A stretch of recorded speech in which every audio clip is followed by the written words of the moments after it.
All right, 1:14 this afternoon here in East Texas over in Tyler. Right now, we're about to show you live images right now of reporters out and about. We have a crew standing by as well as Governor Greg Abbott is set to make one of his first campaign stops for his campaign over in East Texas. This is going to be at ETX Brewing Company, a local restaurant near downtown Tyler.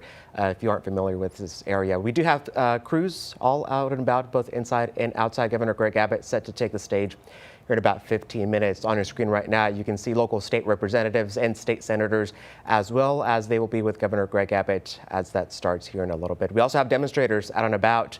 We have a full stream for you this afternoon. Thank you so much for joining us here on CBS 19 Plus. I'm Jesus Martinez. Just days after announcing he was running for re-election, Governor Abbott is already hot on that campaign trail. One of his first stops is right here in the Rose City. Abbott has served as governor since 2015, and he's inviting East Texans today to join him for a conversation about his plan to empower taxpayers. Now, this event, as I mentioned, starts in about 15 minutes or so if all goes to schedule over at ETX Brewing Company near downtown Tyler. We have team coverage this afternoon. CBS 19's Robert de la Garza is covering the expected protest outside. But first, let's start with Ayana Aird. Ayana, we were on the phone earlier. You told me that the doors opened about 30 minutes ago, and it's already really packed out there. What can we expect from the governor today? Right now, I am inside ETX Brewing, and right now it's honestly shoulder to shoulder. It's really packed in here. The crowds are starting to fill in and move in as we're 15 minutes away until Governor Greg Abbott is set to speak about his 2026 re-election campaign. Now, if he is re-elected, he will become the longest-serving governor in Texas history. He'll be serving his fourth term in Texas. So Governor Greg Abbott did announce his re-election bid during an event in Houston on Sunday. His campaign is centered around several key priorities, including lowering property taxes and giving homeowners more control, continuing to grow the Texas economy, securing the border, and supporting law enforcement, among other initiatives. As governor this past year, one of his top priorities was expanding the school voucher programs, a plan that was passed back in September. Now, this is one of his first campaign stops in Texas. I was told tomorrow he'll be in Temple, but yeah, this is one of his first stops here in ETX Brewing. Like I said, it's really packed. They're still setting up for the governor to come in and start his campaign rally. And as you can see over there, he has a sign up that kind of gives a breakdown of the 5 steps to overhaul the property tax system, which is one of the key priorities he has ahead of his 2026 re-election campaign. Again, in about 15 minutes, he is set to speak at his rally, and tomorrow he will be at Temple, but this is one of his first stops after he announced his re-election campaign in Houston on Sunday. Jesus, back to you. All right, Ayana.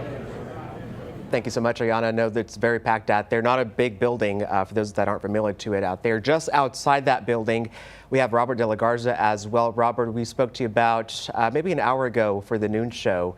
Wasn't really a big crowd out there, but I can see off the corner of my eye there's a big crowd out there right now. How's it looking? Yes, sir. I mean, just before we got in at that noon o'clock show, there were just a couple of people piling in, but as of right now, I mean, you can see we're right in the thick of this protest that's currently going on. People are shouting, no more ICE. You know, they're talking, and they're kind of, this is just comes a day after the counter protests in downtown Tyler, whenever protesters were combating against that 287G program that Smith County officials have been correlating with the federal government with at this point. But county officials have defended at this point. Just last week, Smith County Sheriff Larry Smith said that his deputies are not profiling people. And we also spoke with Tyler Police, who confirmed that they will be at today's event. There will be a heavy presence. DPS and Tyler Police will both be on the site, assisting both inside and outside the press conference. So I'm going to go ahead and have Will if you can take a look, you can see just moments ago we had some police officers line up this tape just to kind of keep people outside of, on the sidewalk outside of property of ETX Brewing. They were starting to pile in. Let's go ahead and kind of just look around. I mean, there are, like we said, we started with a couple dozen people early on, but right now we're getting close to those hundreds of numbers here at this point. Like we said, these are people who are just kind of talking about family rights. I mean, these who only want to do is just have. But I mean, overall, it's just a great turnout here. I mean, just a lot of energy overall, Jesus. All right, Robert, thanks so much. Lots of crowds out there. You know, they were out there yesterday as well. Right now, Governor Greg Abbott is inside ETX Brewing Company. He's sitting alongside East Texas State Representative Daniel Alders as well. Let's go ahead and listen in. Texas House and the Texas Senate, and I'm proud to sit here at this table with my colleague from the upper chamber, Senator Brian Hughes, and I'm going to turn the mic over to him. Thank you, Representative. Thank you very much. Thank you so much. Well, I know the answer, but I'm going to ask you, are you glad to be in Tyler today? Yeah. I am too. We are glad to be out of Austin and back in Texas and back in Tyler. And so it is good to be home. It's good to be home. And speaking of home, you probably know this, but our governor, who we're going to hear from in just a moment, was born just down the road in Longview. Did y'all know that? He was born and grew up in Longview, just down the road. You know he was an East Texan, and it shows in the way he operates, the way he leads. You know what's been happening in our country. You know that when our border was being overrun, literally overrun, with no help from the feds, Texas held the line. Governor Greg Abbott held the line. Yeah.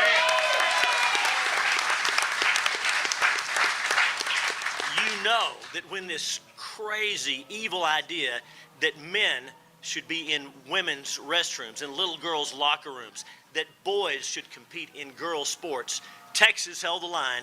Governor Greg Abbott held the line. You know this. You know this.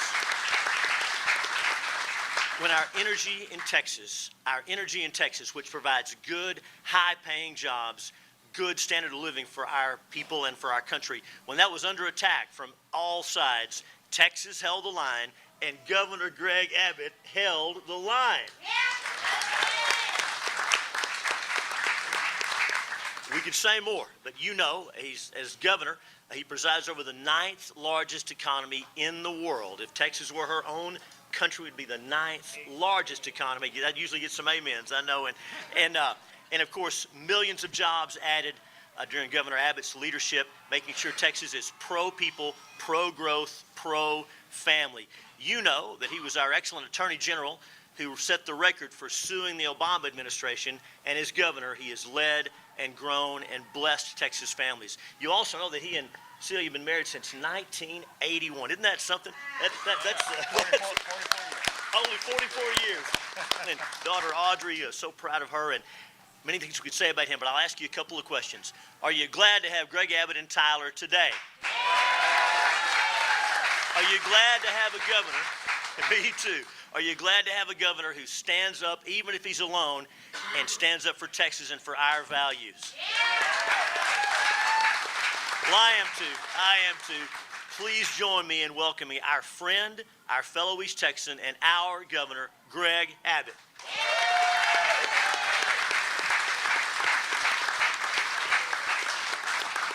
Well, thank you to Senator Hughes for his kind words and to Representative Alders for what he's done.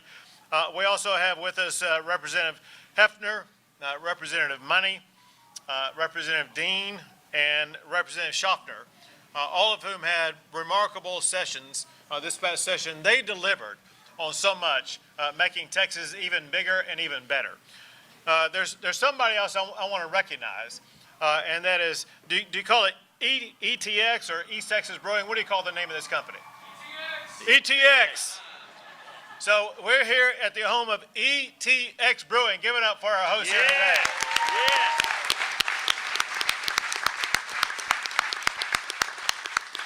So there's really something more I want to say about them, but I got to set it up appropriately. You know, one thing that Senator Hughes talked about is the Texas economy. And I got to tell you this, there's no economy in America that's doing better than the Texas economy. Texas ranks #1 for the most new jobs. #1 is the best state for doing business. #1 for corporate headquarters and relocations and just a growing enterprise. We're #1 for cattle and cotton, for oil and gas. The list goes on. Under my leadership, the economy for Texas, the gross domestic product, has grown to more than $2.7 trillion a year.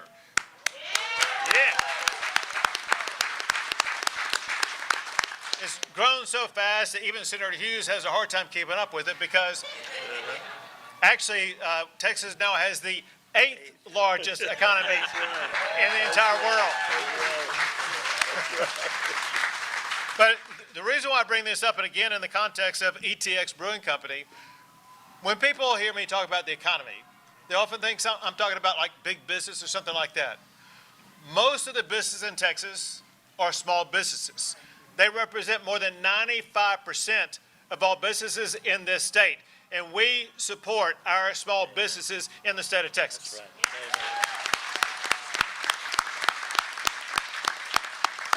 There are more than 3 million businesses that are registered to do business in the state. By the way, that's double the number when I took office. But it's small businesses like this one that are leading the way in the large number, and most of those 3 million registered businesses. So what we did this session, we knew that small businesses are the backbone of our economy, and we passed laws to cut all the red tape and to lower the cost of doing business for our small businesses in the state.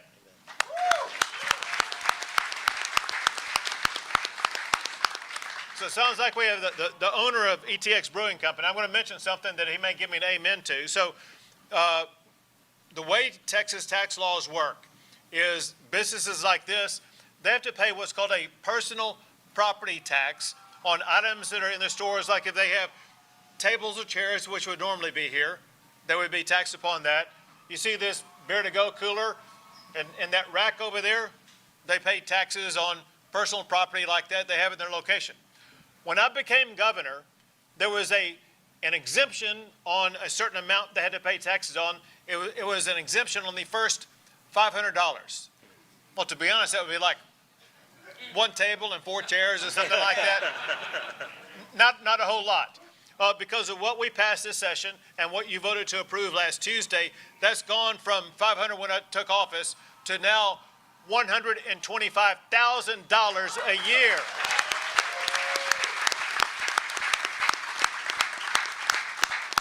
It's going to put more money into the pockets of this business owner, maybe help him buy some more tables, buy some more chairs, add some more employees, grow the business, whatever. But we believe that money is better spent in the hands of our business owners as opposed to the hands of government, and that's what we delivered for our small businesses in Texas. Amen. Amen.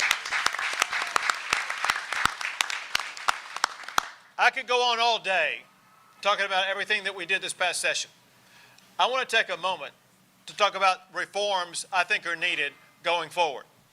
One thing that is a reality that we need to recognize, and that is there are affordability challenges that our fellow Texans face. It doesn't matter if you live in Tyler, Texas, Longview, Texas, Dallas, Texas, South Texas, or in the Panhandle.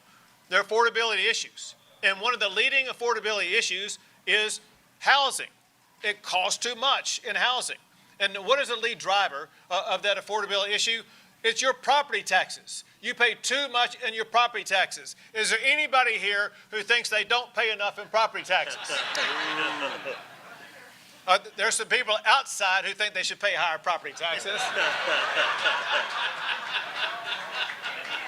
Which is why they're outside and not inside. But listen, I want you to know I have 5 solutions that will ensure that we're going to resolve the property tax issue. Before I go into them, I need to give you the context.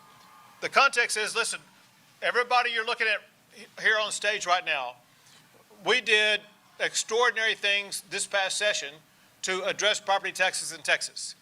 We devoted more of the money that we had in our budget toward reducing property taxes than any state's ever done in the history of the United States of America. We dedicated $51 billion to reduce your property taxes. And you're going to see that on your next property tax bill. But I can tell you right now what I think you may already think, and that is that will improve your next property tax bill, but what's going to happen to the one after that, the one after that, the one after that? Because what you've seen in the past is those property taxes just keep going up, and that's taking money out of your pocket. I'm here today to keep more money in your pocket.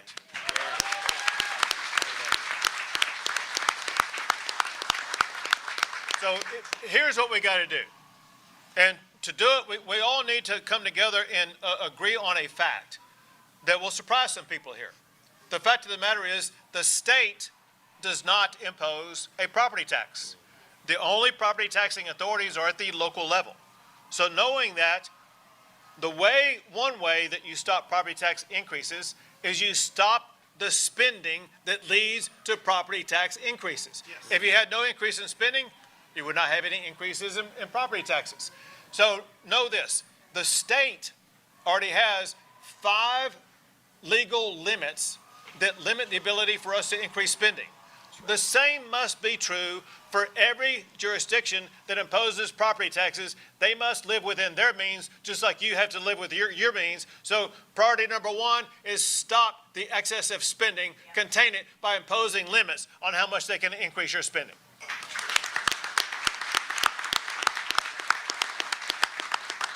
Item 2, and that is, listen, sometimes you get a property tax increase without even knowing about it, without even having a say in it. That should not happen. You should have a say in everything that's going to affect your ability to stay in your own home. So I want to require 100% of every property tax increase must not only be voted on, but must be approved by 2/3 of the people who go vote in that property tax.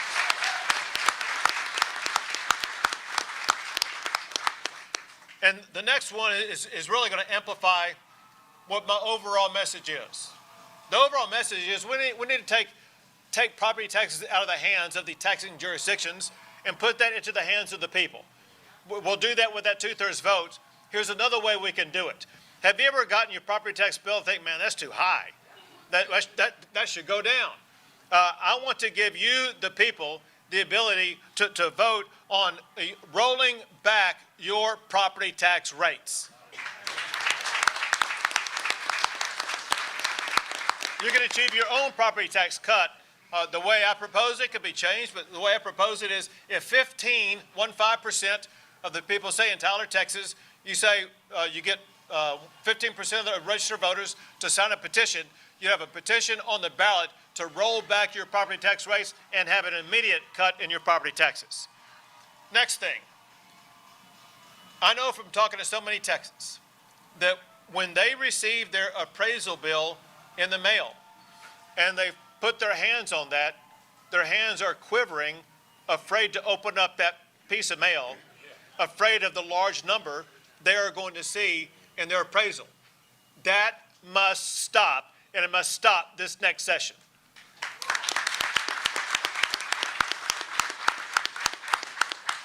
Here's 2 reforms for appraisals. 1, there's no reason for you to have to go through that appraisal process every single year. You get your appraisal, you protest it, all that kind of stuff. As opposed to having an appraisal given to you every year, that should be reduced to only 1 time every 5 years.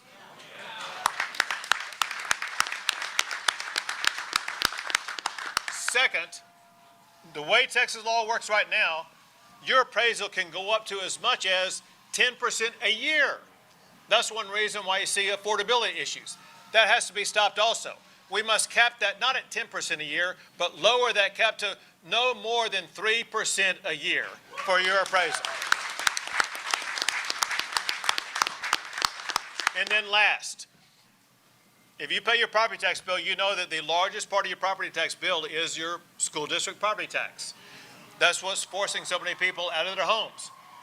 That property tax should be reduced to 0, and importantly, it should be the voters who have a right to vote on a constitutional amendment to eliminate the school district property tax in Texas.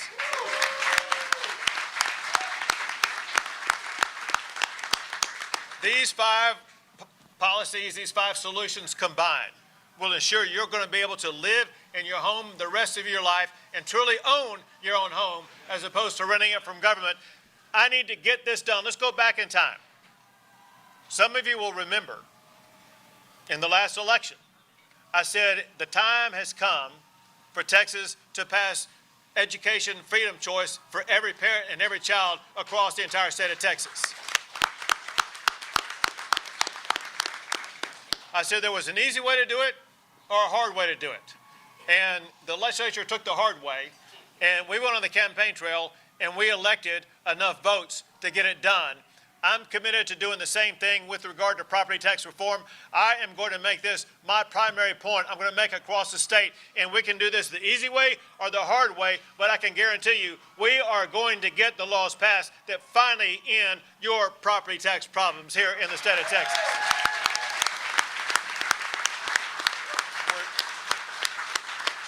I'm going to put my name on it. I think it's right over here.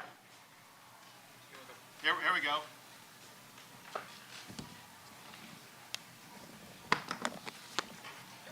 Sorry about injury report. We got a sub. Come in. There we go. These are my 5 proposals right here. I'm committed to getting this done.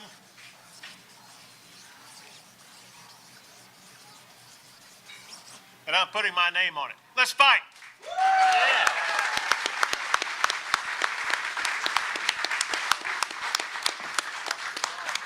I'll take a few questions. Governor, when it comes to voters having a chance to vote on abolishing school property taxes, how will school districts be funded alternatively? Sure.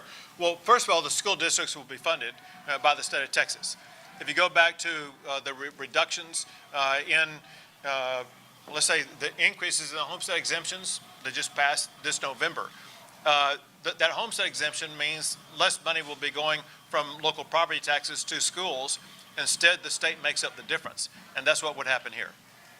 How will the state get more tax money? Sure. Well, so a very good question, and that is, to be honest, that should be up to the voters or up to a meeting or discussion among legislators. There's a lot of possible solutions to come up with the resources needed. I'll give you just one, a possibility. If you look at, say, just the last 4 years, the budget surplus we've had each of the past 4 years exceeds the amount it would cost to eliminate any school district property tax in the state of Texas. So that would be one possible way without raising a single penny more in taxes whatsoever. But I think, to be fair, the solutions should be something that we visit with voters about as well as members of the legislature. What excessive spending are you wanting cities to cut back on that's leading to the high property tax? So let me just give you one example. And that's because as governor, I live in Austin, Texas, and I see what they do. So if you look at the population of Austin, Texas, for the past 10 years, the population number has remained flat. And yet, property taxes have gone up 70%. They're spending far more per person than they did 10 years ago, or 5 years ago, whatever the case may be. And it's up to these local jurisdictions to decide where the cuts are. Again, in Austin, Texas, there was a proposition on the ballot this November where they tried to raise property taxes. 2/3 of the voters voted against it. And now they're having to go through that decision-making process about what they cut. Let me be clear about one thing that is not subject to being cut. A few years ago, there was a movement across the country and even in places like Austin and a few other cities in Texas, this defund the police movement. Let me tell you something. In Texas, we support our law enforcement officers, period.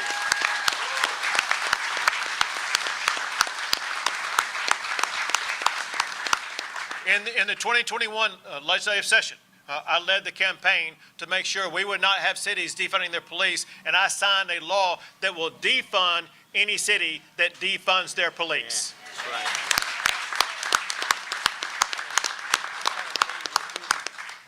Governor, you have a lot of state reps here, lawmakers, and senators. Are you confident you have the support of the legislature to get these goals achieved? Because that's going to be necessary. Sure. So I don't know of anybody in the legislature who doesn't want to reduce property taxes. And so we're starting in a good spot. And this is something they'll have the opportunity to learn about and to embrace. All I can tell you is what I told you earlier in my remarks, and that is I have a proven record that when I adopt an issue and when I insist that issue gets passed, I'm willing to do what it takes to make sure we're going to have the legislators in office who will vote in favor of the program that I'm promoting. And that's the same type of campaign I will be waging on cutting property taxes in Texas. Property taxes being lowered, how would cities be able to pay for like their roads and their law enforcement and their fire departments? Sure, yeah. So the way cities are able to pay for what their needs are for the residents is the same way that you and families here go through their spending process decisions. And that is, they can't just go buy anything they want. They have to buy their priorities first and maybe their wants after that. Cities have to begin that process also. In other taxing jurisdictions, there is so much excessive spending taking place, and that must be reined in and fund what needs to be funded, and then only after that, fund your wants. There are lots of protesters outside. What do you say to them? I think, candidly, if they were inside, hearing me talk about cutting their property taxes, they would be cheering right at this very moment. Thank you very much.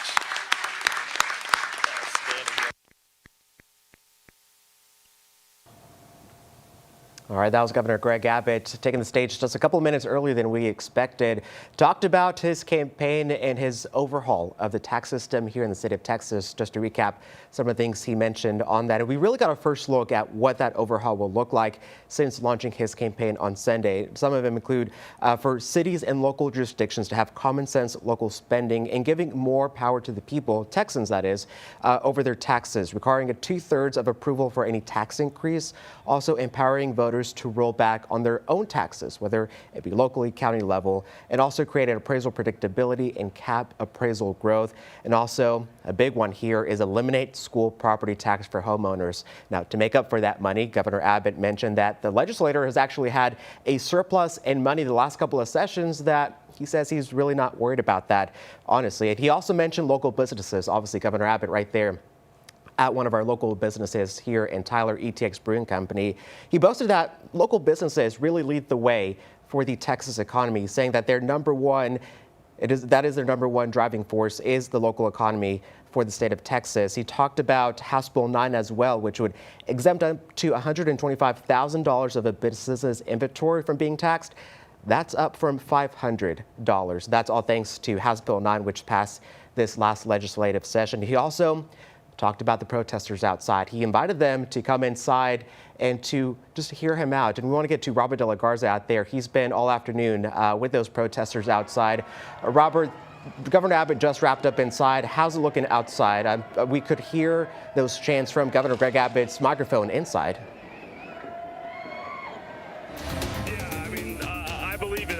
As he's wrapping up his speech inside, this protest doesn't seem like it's dying down anytime soon. If you kind of just look behind me, there's hundreds of protesters here, as was similar to yesterday, and they're stretching down the block. ETX is right there in the middle. They're stretching down both sides of the block. They're staying on that sidewalk right now. We did see officers kind of put some yellow tape in order to keep them off the property of ETX Brewing. And these protests right now, this is sparked by recent immigration detentions in Smith County's 287G program. People are calling this like racial profiling. It's heartbreaking to see these Hispanic families. These are what protesters are saying. Lots of these kids they can't be judged by the color of their skin.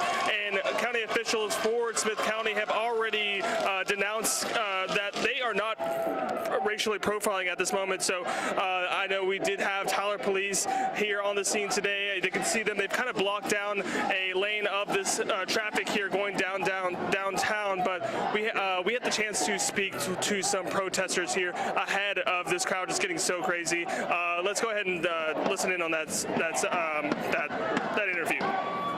Everybody deserves a level of respect. And as we've seen in the national news over and over again, ICE does not respect anyone. And we want you all to have the rights of life, liberty, pursuit of happiness, to live in your home, to not lose your property, to not be deported to Mexico, even though you've never spent a day of your life in Mexico.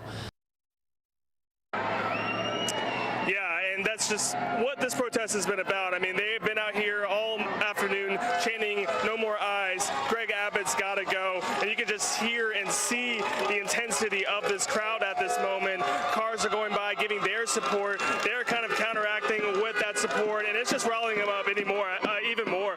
They have a lot of intensity. We've spoken to people on the scene who just say that they're tired of being profiled by these people in Smith County. We're talking about law officials, that is. But overall, big turnout here. This is similar to some of the numbers that they saw yesterday at the protest. protest to combat some of those immigration detainments that they've seen here in Smith County. They talked about 300 total yesterday. It looks like we're getting close to that. And they said a lot of this crowd is young. You can kind of see, I mean, Smith County is known to have a demographic of an older population here, but overall, we're seeing a lot of young faces. They said with those 300 people that we saw in the protest yesterday, at least 200 of them had to be some youth people, the younger crowd. But overall, I mean, you can hear the intensity going on. I mean, great turnout here, and just all for Abbott showing up and his support for the ICE in Texas. But overall, I'm going to pass it on to you, Jesus. Robert, real quick, while I have you, I know there were some police units out there. You mentioned Tyler Police was out there blocking traffic. Have you seen any Tyler Police police officers out there in their crowd or sort of crowd managing by any chance? I mean, overall crowd managing just to make sure that they are not on the property within the ETX brewery, just kind of making sure they're staying on the sidewalk, the public sidewalk, and that they are being able to disperse that crowd up and down the street here, just so they're not getting onto any private properties. Otherwise, I mean, overall, this is a pretty peaceful protest, and police officers have had limited interactions with protesters. And then, Robert, one more question. I know we had to move you guys across the street just so we can keep you guys safe as well. What are some of the signs that people are holding out there? Yeah, I mean, you can go ahead and take a look at some right now. As I mentioned, there's a lot of vulgarity, but of course, no ICE. Greg Abbott's got to go. You can see some right now. I mean, you can hear some of those honks that they're getting. But overall, just kind of talking about ICE, you know, that these people are family, you know, that it's inhumane that some of the things that ICE is doing to these people. Stop racial profiling. You can just see some of those right now. A lot of Mexican flags out in the air. They want ICE out of Smith County. These are just some of the things. And you can see one right now before I sign off here. Immigrants make America great. This is just all some of the messages that they are putting out there on their signs and telling us that they want to see change here in Smith County. Jesus. All right, Robert, thanks so much. And just to recap what Robert was mentioning, those protesters are out there. Most recently, we've seen a lot of immigration arrests here in Smith County with that 287G program, which basically what it is, a couple of months back, Smith County and ICE entered this agreement saying, hey, if we stop someone over and they've committed a crime, we're going to process them if they are undocumented in this country. And most recently, we've seen a lot of those arrests. And just last week at Commissioner's Court, Smith County Sheriff Larry Smith talked about a reimbursement program, which is why all of this is coming up once again. Greg Abbott coincidentally coming in around that time as well. We have you on the air also standing by inside ETX Brewing Company. Just a couple of minutes after Greg Abbott wrapped up his speech, and his pretty much tax overhaul system is what he's running on for this campaign for next November. Yana, what can you tell us? Yeah, Jesus, well, Governor Greg Abbott just wrapped up his campaign rally, and he started off with talking about the Texas economy and how he's grown the economy for all the terms that he's been in office. He talked also about the property taxes and the affordability challenges that Texas was facing leading to the housing crisis. He also talked about how while he's been in office, he's been able to reduce property taxes by $51 million. And also his whole goal is to keep more money in your pockets for Texas residents. Those were the main points that he talked about here at his rally. He also listed 5 steps he's working on to lower property taxes. It starts off with the local government, and his plans are basically focused on this 2026 re-election campaign, is lowering property taxes as well as making the Texas economy more affordable and also growing the Texas economy. And he also talked about, obviously I'm in ETX Brewing, he talked about small businesses, how small businesses are the backbone of the economy, and he plans on obviously continuing to support small businesses and, like I said earlier, keep more money in property tax owners or Texas residents. But I'm going to toss it to, I spoke to a Texas resident earlier today who talked about why he's in support of Governor Greg Abbott and also talked about how he is in favor and will be voting for Governor Greg Abbott next election cycle. I'm in favor of anybody that's doing a good job, stays in and does a good job. So I'm merit-based. He's doing a great job. I'll vote for him again. And they tell us also that tomorrow he will be in Temple, Texas for another campaign rally, and this was actually his first stop. He announced his 2026 re-election campaign Sunday in Houston, so his first stop was right here in Tyler at ETX Brewing. Again, tomorrow he will be at another campaign rally tomorrow in Temple. It was a good crowd out here. It was a lot of people who are in support of Governor Greg Abbott, and they also say they're in support of lowering property taxes, and that is his main top key priority that he speaks about at his rally this afternoon. Jesus, back to you. Ayanna, I want to get a quick sense of how the crowd came in there. We were with you on the noon show. Things were pretty slow. Those doors opened at 12:45, and it filled up pretty quickly. What was the overall sense of support of people in there once Governor Abbott talked about lowering those property taxes? Yeah, Jesus, there were a lot of cheers, a lot of people looking forward to, if he is reelected, what he'll do as far as what steps he will take to lower property taxes or work on that. So there was a lot of cheers, a lot of people in support of all the points that he made to lower the property taxes. Right behind him, he actually had a sign up, and you can't really see right now because he's taking pictures with people who came to support him, but it was 5 steps to overhaul the property tax system here in Texas. So there were a lot of cheers after every point he made, and they were disregarding, obviously what was happening outside. But he said the main point today was the property tax rate, 5 steps he plans to reduce those here in Texas. And those chants outside, Ayanna, we were barely able to make them out over Governor Abbott's microphone. How loud were they inside ETX Brewing? Jesus, it was very loud in here. A lot of people are pumped up at his re-election announcement. A lot of people were very excited. A lot of people who are here in support of him are looking forward to his key initiatives and key priorities that he plans to make for his 2026 re-election campaign. And it was a good crowd out here. There's a lot of people. Again, a lot of people were just pumped up and excited. There were claps after every point he made. If you were watching out there on our stream on CBS 19 Plus, they were in favor. They were excited about all his 5 key points that he made to decrease housing property taxes in the state of Texas. All right, Ayanna, thanks so much. We have those crews out there. We'll hear much more from them later on. Just to recap for you guys at home, Governor Abbott in Texas giving us a first look at the tax overhaul system that he's running on for next year. Just a quick overnote about these notes. He wants more common sense for local spending. It would require 2/3 of approval for tax increase, that is, from voters. And he wants to empower those voters to roll back on the taxes they have. Talking about how a lot of people are scared or nervous whenever they open those letters and see how much their appraisal taxes are. He also wants to create an appraisal predictability and appraisal cap growth for them. And a big one here that caught our eye was eliminate school property tax for homeowners. These are just of the 5 points which the Ayanna was talking about behind him. He actually took and signed it, putting pen to paper on the promise of his campaign for next year, which, by the way, if Governor Abbott is elected next year, he would be the longest serving governor in the state of Texas. We'll have much more coverage on this. We have Ayanna Aird and Robert De La Garza out there talking to more people and getting more information as Governor Abbott wraps up his first stop of his campaign here in Tyler. We'll see you at 5.